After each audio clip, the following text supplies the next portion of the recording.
Start. Para. We live in a world where science and technology have become a major determinant of the power and wealth of nations.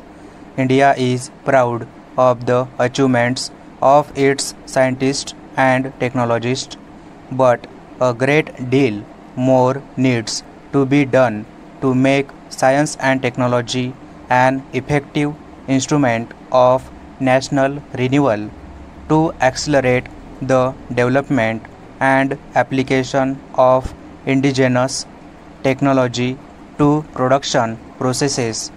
I propose to credit the 5% on payments of royalty for imported technologies which is presently collected under the Research and Development Act 1986 into a new fund for technology development and application. This fund will be placed at the disposal of the Department of Science and Technology to help the indigenously developed technologies reach the stage of commercial application. Necessary amendments to this effect will be made in the R&D Act. I shall propose some further measures to promote research and development when I come to my tax proposals. Para. I would like to assure the House that our policies are geared towards promoting a dynamic and internationally competitive industrial sector. I am confident that given our vast reservoir of skilled manpower and entrepreneurship, Indian industry has the capacity and the will to meet the challenge of global competition. Government and industry will work as active partners to usher in the second industrial revolution, which is both more efficient and more employment oriented. This year, my revenue proposals, to which I will come later, include a strong package of measures to boost industrial investment and capital goods production. Looking ahead, I have a vision of our industrial firms acquiring a global reach and their names becoming household words in far off distant lands. Para. Let me now turn to some issues relating to agriculture. An adequate flow of institutional rural credit to agriculture is vital for the development of the rural sector, and this flow at present is unduly low in relation to need.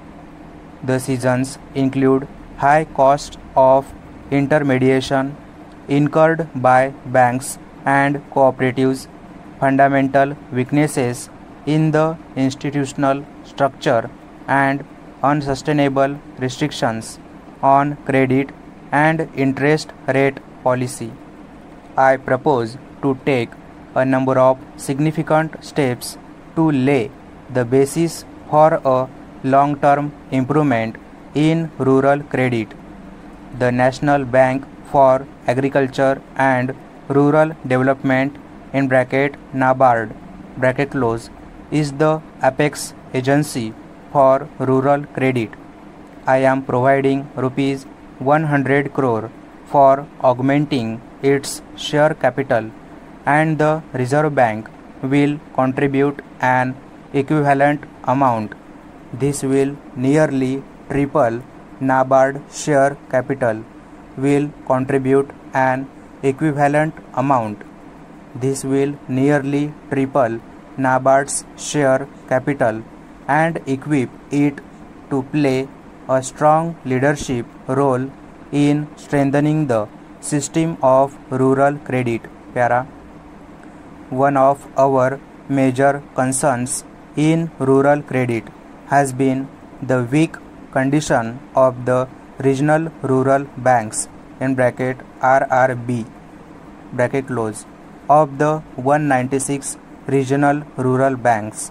As many as 150 have shown losses in each of the past 5 years. Many have completely wiped out their equity and reserves, and in some, the losses are eating into deposits. This is an unsustainable situation, and long-term structural measures are necessary if these banks are to be rehabilitated. The Reserve Bank has already announced some measures giving RRB greater flexibility in their lending operations to make them more viable. I propose to take up 50 of the 196 RRB from all over the country in the course of 1994-95 for undertaking comprehensive restructuring, including cleaning up of their balance sheets and infusion of fresh capital. The form and modality of the restructuring and associated financial support will be worked out during the year. The experience with these 50 RRB will guide our approach in latter years to the other RRB. The success of this program will depend on full cooperation from state governments and sponsor banks who are shareholders as well as the employees of RRB. Our objective is to transform presently weak and ailing RRB into financially viable and effective instruments of decentralized rural bankings.